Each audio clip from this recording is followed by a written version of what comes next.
Dear students, welcome back to study with Vaishnavi Jha. तो चलिए शुरू करते हैं आज का हमारा first lecture which is based on the numericals, the topic that we did earlier in the class and I would like to discuss the formula. So let's begin. Okay, so earlier in the class we were discussing about pressure, and what pressure is. It is force upon area, right? So on this formula we will be discussing these two numericals, and there is one more example of NCERT which is very good for clearing the concept of pressure. So we will do that also. Okay, so let's start. Okay, first question says that if an object of mass 20 kg is kept on a table, अगर कोई object है जिसका मास 20 kg है और वो table पे रखा हुआ है, this object is of 20 kg. Okay, the dimensions of the object are 10 centimeter, 5 centimeter and 2 centimeter, which is length, breadth and height. Okay, next the object is kept as shown in figure. जैसे दिखा रखा है figure में, इसको ऐसे ही object को रखा गया है. अब आपको बताना है कि प्रेशर की वैल्यू कितनी होगी. तो प्रेशर जो होता है वो एक्चुअली में क्या है, फोर्स अपॉन एरिया, राइट. पर हम जो क्वेश्चन में गिवन है पहले वो डेटा लिखते हैं, फिर हम देखेंगे कि फोर्स के लिए क्या जरूरी है, एरिया के लिए क्या जरूरी है, तब हम उस पर आएंगे. So first will write the given क्या है हमारा. मास दिया है हमें 20 kg. Mass is given to be 20 kg and the dimensions of the object are 10, 5 and 2, which means length is 10, right. You can convert it into meters, that is 0.1 meter because centimeter is not the SI unit, right. तो हमको SI unit में तो convert करना ही है, तो साथ साथ ही करते चलते हैं. 5 centimeter, breadth is 5 centimeter which is 0.05 meter and height is 2 centimeter which is 0.02 meter. Correct. ये गिवन डेटा है आपका. अब इसमें तो ना फोर्स दिख रहा है ना एरिया दिख रहा है, तो कैसे निकालें हम प्रेशर का फॉर्मूला, प्रेशर का answer. So we know that pressure is equal to force upon area, right. And what is force? Force is mass into acceleration and area is length into breadth, isn't it. अब यहाँ पे हम पहले देख लेते हैं कि लेंथ है 10 centimetre, base of the table से कॉन्टैक्ट में कौन सा जो है डायमेंशन है. सो हम देख सकते हैं यहाँ पे 10 है, right, which is length, and 5 है which is what, which is breadth. So area we can write it as length into breadth, and since the object is kept somewhere between the ground and the sky, so the acceleration acting on it is g. It is not in horizontal motion. Object horizontally ऐसे नहीं travel कर रहा है. जब ये object ऐसे नहीं जा रहा है, इसका मतलब इसके ऊपर क्या काम कर रहा है, ग्रेविटी काम कर रही है. तो इस वजह से हमने यहाँ पे m इंटू जी लिया है. अब तो सारी वैल्यूज पता है, तो पुट करते हैं और आंसर निकालते हैं. मास है 20, जी की वैल्यू ले लेते हैं 9.8, लेंथ है 0.1 एंड ये है 0.05. तो मैं आपको पहले भी ग्रेविटेशन के टाइम पे बता चुकी हूँ कैलकुलेशन करने का तरीका. एक बार हम दोबारा उसको करते हैं. सबसे पहले आप अपने रास्ते से जीरोस और टेंस इसको रिमूव कीजिए, ठीक है. तो हम यहाँ क्या करते हैं, डेसिमल हटा के थोड़ी कैलकुलेशन को करते हैं फीजिबल. तो 98 ये डेसिमल हटा के नीचे आ जाएगा 10, ठीक है. 1 का डेसिमल हटा के ऊपर आ जाएगा 10, और ये 5 के ऊपर से डेसिमल हटा के 2 जीरोस और आ जाएंगे. तो मैं इसी के आगे 2 जीरोस और लगा देती हूँ, ठीक है. अब जो कैंसिल हो रहा है उसे आप कैंसिल कर दीजिए. सी कितना इजी न्यूमेरिकल हो गया, 400 इंटू 98 है ना. अब इसको सॉल्व कर दो. ये आ जाएगा आपका 39200. And what is the SI unit of pressure? It is Pascal. So 39200 Pascal is the answer. ठीक है, तो ये बेसिकली क्या है, आपको जितना आप कैलकुलेशन में मतलब फंसेंगे उतना ही आपको कैलकुलेशन समझ आएगी. तो यहाँ तो खैर बहुत इजी टर्म्स थे, बट मैं फिर भी आपको बताती हूँ. कई बार कुछ बच्चे क्या करते हैं कि जैसे डेसिमल होता है तो डेसिमल कौन हटाएगा, है ना, तो डेसिमल कौन हटाएगा करके वो डेसिमल रख के ही मल्टीप्लाई डिवाइड करते हैं. ऐसे में क्या होता है कि उनसे गलती हो जाती है आंसर में डेसिमल लगाने में कि कहाँ लगेगा, राइट, वो गलती हो जाती है. इस वजह से आप इस तरीके की मिस्टेक नहीं करेंगे. डेसिमल को हटा ही दो, ठीक है, बाद में जरूरत पड़ेगी तो लगेगा ही डेसिमल, फिर हम देख लेंगे आगे क्या करना है. So this is the first numerical. Now coming to second one. If 500 Newton of force is applied on an object, if 500 Newton of force is applied on an object in an area of 60 centimeter square, then calculate the value of pressure. Force given है, area given है, pressure equal to force upon area निकाल के answer आएगा. करके देख लेते हैं. Pressure is equal to force upon area, right? 500 upon 60. ये तो बहुत सही आंसर आ गया. 25/3 दैट इज 8 पॉइंट समथिंग, जो कि गलत आंसर है. ये आंसर सही नहीं है. बोलोगे क्यों? क्यों सही नहीं है? इसीलिए बच्चों क्योंकि सेंटीमीटर स्क्वायर है. यहाँ पे जैसे सेंटीमीटर को मीटर में कन्वर्ट किया था वैसे यहाँ भी करना पड़ेगा. क्यों करना पड़ रहा है? क्योंकि भाई आंसर तो हम SI यूनिट में निकाल रहे हैं ना, पास्कल में. तो इस क्वांटिटी को निकालने के लिए भी जो क्वांटिटीज हमने यूज की है they must be in SI unit, right. तो इसीलिए हमें इसे SI यूनिट में चेंज करना पड़ेगा. अब सेंटीमीटर स्क्वायर में कितने मीटर होते हैं? तो 1 सेंटीमीटर में 1/100 मीटर होता है. तो 1 सेंटीमीटर स्क्वायर में 1/100 का स्क्वायर मीटर होगा. ठीक है, तो बस कर देते हैं. 60 अपॉन 4 zeros कितना आ गया? 0.006 metre square. Now we have force and we have area. अब आप इसको सॉल्व कर सकते हैं. 500 upon 0.006. Remove the decimal 1, 2 and 3. Okay. Now direct cancel it. अब 2 से भी कैंसिल कर सकते हैं, बट देखो 5 था जो भी है, ये 50,000, ये 6 से कटने वाला तो नहीं है. अब यू शुड नो सम, आप लोगों को छोटी क्लासेस में 5th 4th 5th 6th classes में एक डिविजिबिलिटी टेस्ट करके चैप्टर होता है जिसमें हम पढ़ते हैं कि कोई नंबर को देख के हम कैसे समझ सकते हैं कि वो 2 से डिवाइड होगा, 4 से डिवाइड होगा, फिर 5 से होगा, 6 से होगा. ये हम शायद 11 तक हम पढ़ते हैं डिविजिबिलिटी टेस्ट. तो वो डिविजिबिलिटी टेस्ट आपके पास होना चाहिए. 6 का मैं आपको बता देती हूँ. जो नंबर 2 से भी डिवाइड हो रहा है, 3 से भी डिवाइड हो रहा है, 3 तो वो 6 से डिवाइड होता ही है. अब 3 से डिवीजन का क्या सिस्टम होता है कि अगर जितने भी डिजिट्स है उनका सम 3 से डिविजिबल है तो वो नंबर 3 से डिविजिबल होगा. जैसे मैं आपको एग्जांपल देती हूँ 396 का. ठीक है, तो अगर इनका सम जो है वो 3 से डिविजिबल हो रहा है तो मतलब कि जैसे कितना होगा, 12 + 6 18, right, and 18 comes in the table of 3. तो इसका मतलब 396 जो है वो डिविजिबल है 3 से. और 2 का क्या होता है? 0 2 4 6 8.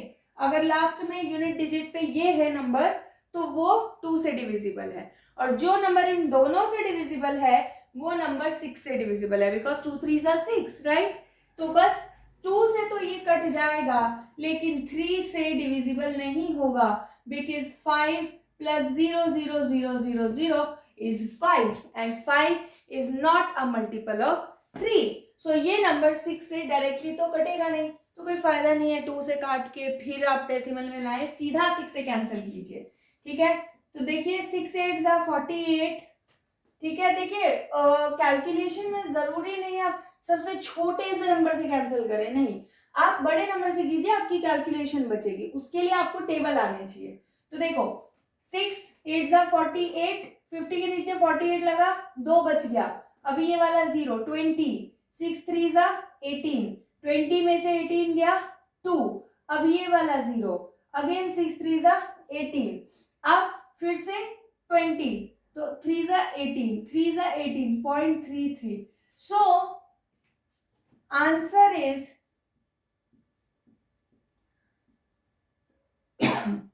Pascal. Okay, now see, there is a way to write this. इस तरीके से आंसर लिखना is not the standard form. अब मैं आपको बता रही हूँ तो मैं आपको स्टैंडर्ड फॉर्म बता ही देती हूँ। आई डोंट रिमेम्बर मैंने लास्ट क्लासेस में बताया है नहीं है या नहीं, बट अभी मैं आपको बताती हूँ, ठीक है। स्टैंडर्ड फॉर्म क्या होता है, ध्यान से समझेंगे।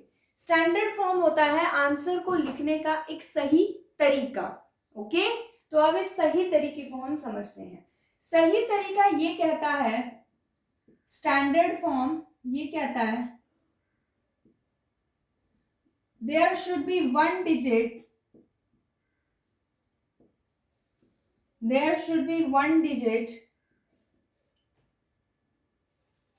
at the left hand side of decimal. Decimal के लेफ्ट हैंड साइड में एक ही डिजिट होना चाहिए, ठीक है। अब ऐसे में अगर देखा जाए तो ये जो आंसर है आपका, है ना, 833.33, ठीक है। ये जो आपका आंसर है 1 2 3 4 5 और 1 2 3 4 5 6, हाँ ठीक है, आंसर तो बिल्कुल ठीक आ रहा है आपका। मैं एक बार चेक कर लेती हूँ 3 एक्स्ट्रा तो नहीं लगे। 48 8 देन 20 का 3, देन अगेन 20 का 3, देन अगेन 20 का 3 एंड अगेन 20 का 3, नहीं ठीक है। चलो देखो अब क्या है, स्टैंडर्ड फॉर्म में डेसिमल के लेफ्ट साइड में एक ही डेसिमल होना चाहिए। अब देखो ध्यान से समझो, ये डेसिमल ऑलरेडी यहाँ है, इस डेसिमल को एक जो यहाँ पे स्टेटमेंट लिखी गई है उस अकॉर्डिंग इस डेसिमल को कहाँ होना चाहिए, यहाँ होना चाहिए, राइट। तो इस डेसिमल को हमें क्या करना पड़ेगा, शिफ्ट करना पड़ेगा। तो how many places we are shifting, 1 2 3 4, हम 4 लेफ्ट में लेके आ रहे हैं, राइट, 4 लेफ्ट में शिफ्ट कर रहे हैं। तो answer would be 8.33 into 10 to the power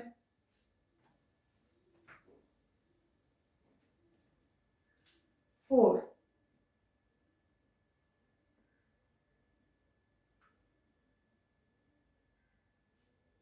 कैसे, राइट, ये 10 की पावर 4 जो है ये कैसे आया, देखो इसको आप लिख सकते हो, चलो आप बोलोगे इतना सारा 3 कहाँ हटा दिया, तो ऐसे लिख लो। अब देखो यहाँ पे ध्यान से, जब भी हम डेसिमल को क्या करते हैं, लेफ्ट शिफ्ट करते हैं, तो 10 की पावर को ऐड करते हैं, 10 की पावर को ऐड करते हैं। जैसे यहाँ पे 8.33 इंटू 10 की पावर क्या था, 0 था, राइट। अब जैसे हम यहाँ पे लेकर आए 1 2 3 4, तो 4 को क्या करेंगे, इस 0 में ऐड कर देंगे क्योंकि हम लेफ्ट लेके आ रहे हैं। अगर हम डेसिमल को राइट शिफ्ट करते हैं तो हमें वैल्यू माइनस करनी होती है, तो माइनस करते हैं जब हमें राइट शिफ्ट करना होता है।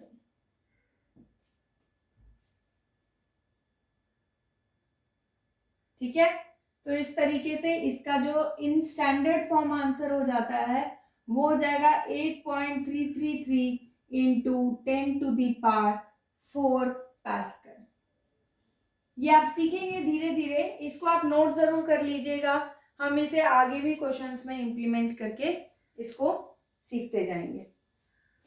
इतना आप स्क्रीनशॉट ले लीजिए, देन उसके बाद हम आगे चलते हैं।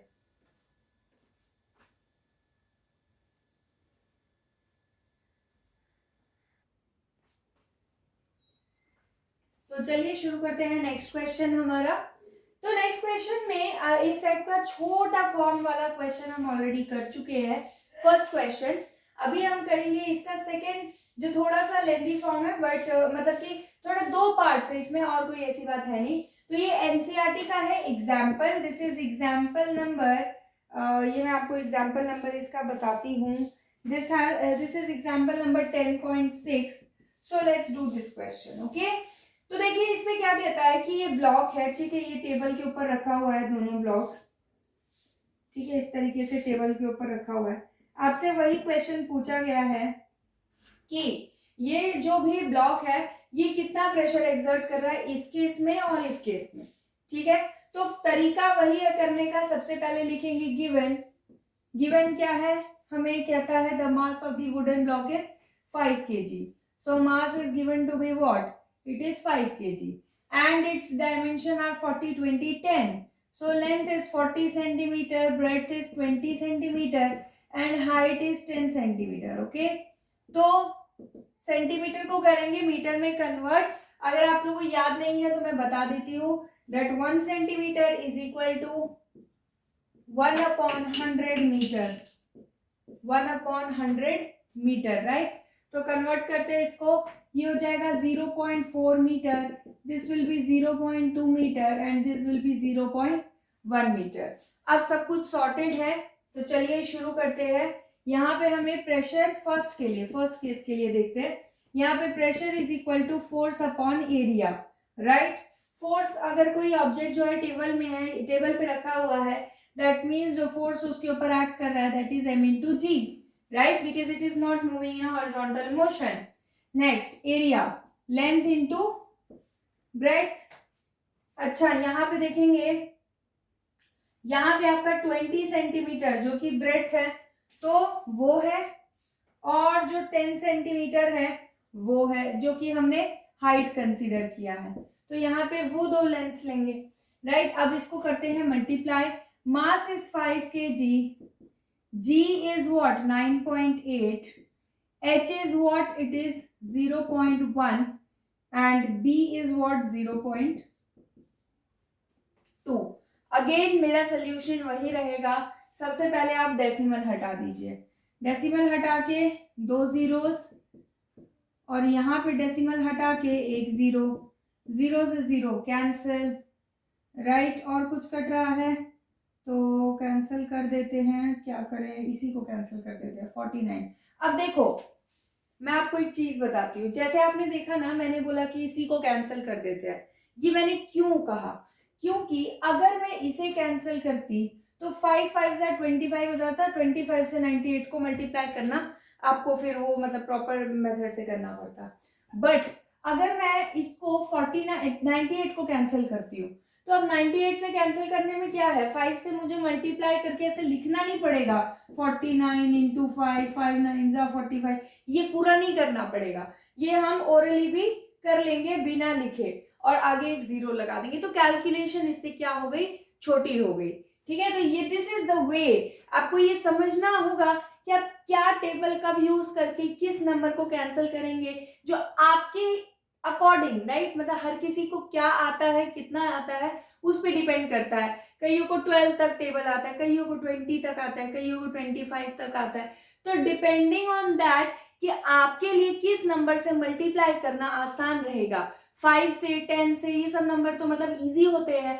तो आप अपनी कैलकुलेशन को ऐसे कीजिए कि आपका अल्टीमेटली जो लास्ट मल्टीप्लिकेशन हो वो छोटे से छोटा हो सके, और ये आप प्रैक्टिस करते करते ही सीखेंगे। मैंने भी प्रैक्टिस करते करते ही सीखा है। अब देखो 5 9 जा 45, कैरी 4, 5 4 जा 20, 21 22 23 24, so it is 24 and 0, right. और ये पूरा ही आपका हो गया pascal. So this is the answer for first part, 2450 pascal.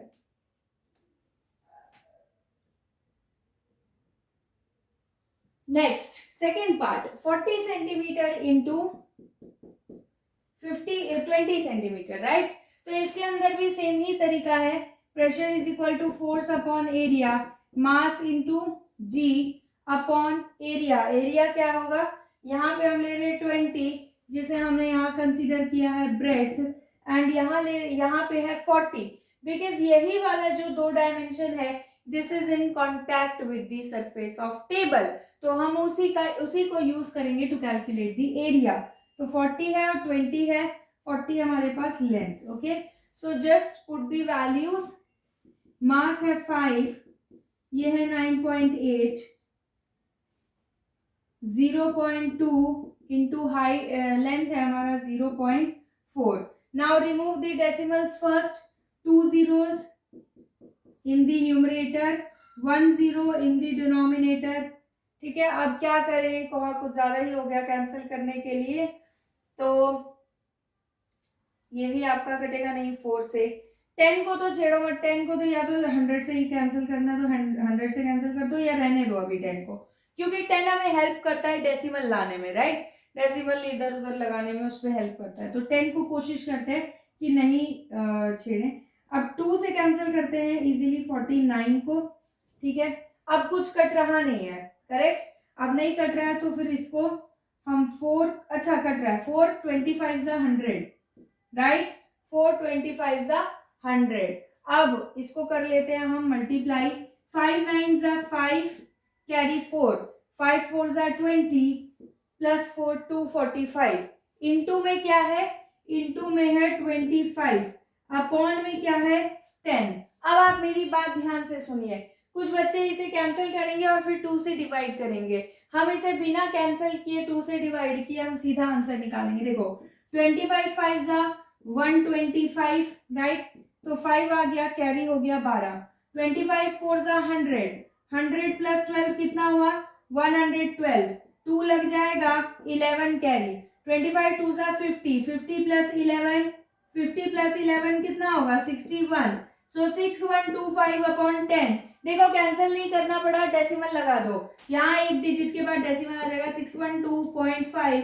This will be the answer for this part. So pressure is equal to 612.5 pascal. So इसका आप लोग स्क्रीनशॉट ले लीजिए and then will continue ahead.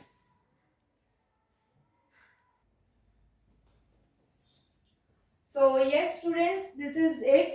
ये आपका इसी type के numericals pressure topic में पूछे जाते हैं, और इसमें आपको खाली 2-3 बातों का ध्यान रखना है। That is first to check the units. सबसे पहली गलती यही होती है कि सेंटीमीटर में यूनिट होती है और हम उसको चेंज नहीं करते मीटर में। तो पहले आप गिवन लिखेंगे ताकि आपको यूनिट्स का आइडिया हो जाए कि आपकी ऐसा यूनिट में है या नहीं है, राइट। तो बस बाकी तो इसके अंदर आपको कैलकुलेशन का जो है वो आपको प्रैक्टिस करते करते ही आएगा, ठीक है। So try to learn tables. Okay, tables आपको ज़्यादा याद होनी चाहिए, या फिर अगर आपको टेबल नहीं आती तो कैलकुलेशन को अपने अकॉर्डिंग कि फिजिबल कैसे होगी वो आपको टर्न करना आना चाहिए। ओके, तो वो आप प्रैक्टिस करते करते सीख जाएंगे। हम वैसे ही कैलकुलेशन करेंगे हर बार, तो आपको प्रैक्टिस हो जाएगी। सो या this is it for pressure, thrust and pressure. Our next topic will be buoyancy, relative density and Archimedes principle, and that will be the last portion of this chapter. After that the notes part of this chapter will be done, and after that we will be doing exercise and in-text questions. I will be discussing those. So yeah, this is it. So अगर आप लोगों को ये video अच्छा लगा हो, अगर मेरा समझाया समझ आया हो, तो इस चैनल को लाइक शेयर सब्सक्राइब ज़रूर करें। और अगर आप चाहते हैं कि मैं ग्रेविटेशन का असाइनमेंट बनाकर इस पे वीडियो डालूं, तो आप उसको या PDF अवेलेबल करूं एंड देन उसका सोल्यूशन का वीडियो डालूं, तो आप ज़रूर कमेंट सेक्शन में मेंशन कीजिएगा। अगर एक भी कमेंट होता है then I will react to it. So yeah, see you soon with the new video. Take care, bye bye.